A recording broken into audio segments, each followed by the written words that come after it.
everybody, and welcome to the Daily Scope for the 25th of June. So today, Mars makes a semi-sextile to the Moon's North Node at 3:34 am. The Moon enters its Disseminating Moon phase at 1:15 pm. Venus makes a semi-square to Uranus at 8:02 pm. And the Moon enters Aquarius at 9:20 pm.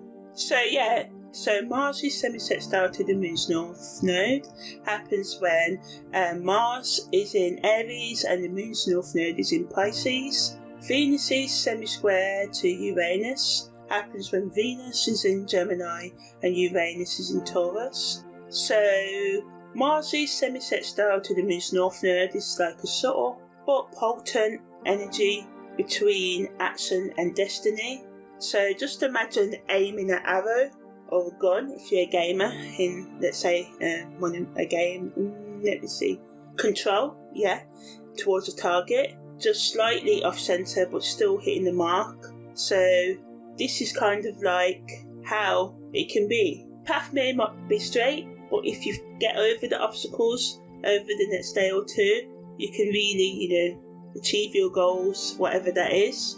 So it's like finding a sweet spot between action and cosmic purpose, allowing us to act with intention, knowing that even the small changes that we do can lead us closer towards reaching our goals. But we just have to watch out, as always, with all Mars energy to, respect other people's boundaries and assume our boundaries as well, because people could try to overstep. But this is a nice, harmless sort of like energy, so ultimately it's going to ease us through any conflict that comes up. And also we've got a contra parallel with Pluto overshining us this week, so this energy is like helping us ease any tension that's causing in our life and within ourselves as well. As the Moon enters the Disseminating Moon phase, it allows us to share our insights with others and to learn lessons, to share lessons, to communicate, to, resolve conflict, to understand each other and ourselves. It reminds us that true wisdom is not just in what we know, it's how we pass it on to others or how we use it in our day-to-day life that really matters. Venus's semi-square to Uranus brings a sort of electric energy, so, Uranus always disrupts. It acts as an awakener, trying to shake us out of our routine into our individual, authentic self-expression.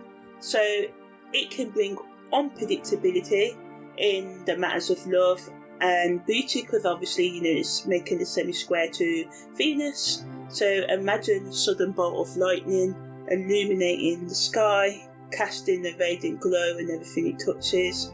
This is basically the essence of Venus's semi-square to Uranus. It wants us to embrace change, break free from routine and unexpected sort of events in our relationships can kind of shake us up out of routine. For some of you it'd be good, for some of you it could be, an ending. For some of you it can be appreciating beauty and aesthetics in your relationship.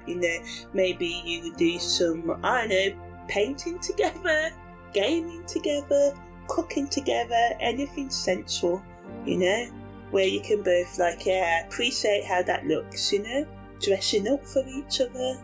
So ultimately this energy invites us to infuse our lives with more spontaneity, passion and innovation, daring us to explore new realms of creativity and adventure in the matters of the heart in sort of creative and artistic expression. It wants us to step out of our comfort zone, allowing love to take unpredictable twists and turns, and beauty to be found in the most unconventional places. So some of you may meet a new lover who's not exactly your type, but you may be turned on by them anyway, or you just may see something that you may not particularly like, an item of clothing, a new journal, a new mobile phone, laptop, just anything that turns you away.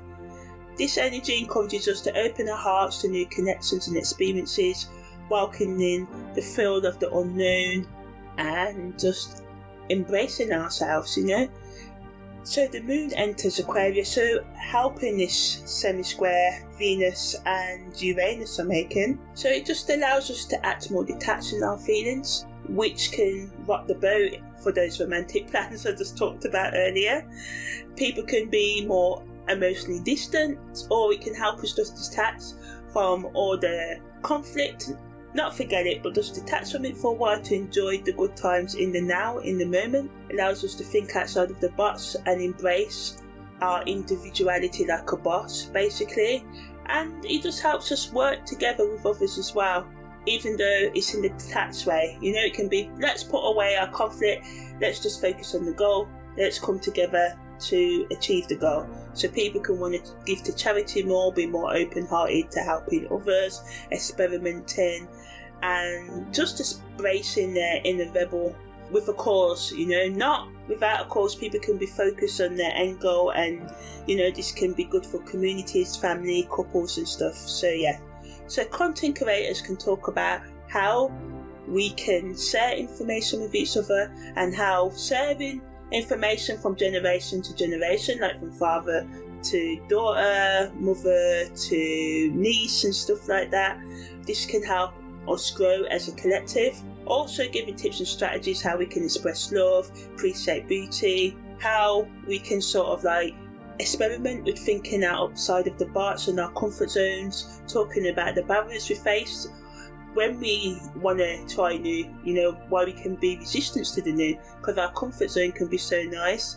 Talking about, you know, how we can be tuned into red flags, how we can be more open to alternative people and alternative things, and from our typical tastes, how we can be more open to progressive ideas and strategies to improve our lives. And, you know, just talking about social issues, about, you know, the cost of living crises and mental health crises and stuff like that, and how we can improve them. So yeah, that was the daily Scopes for the 25th of June.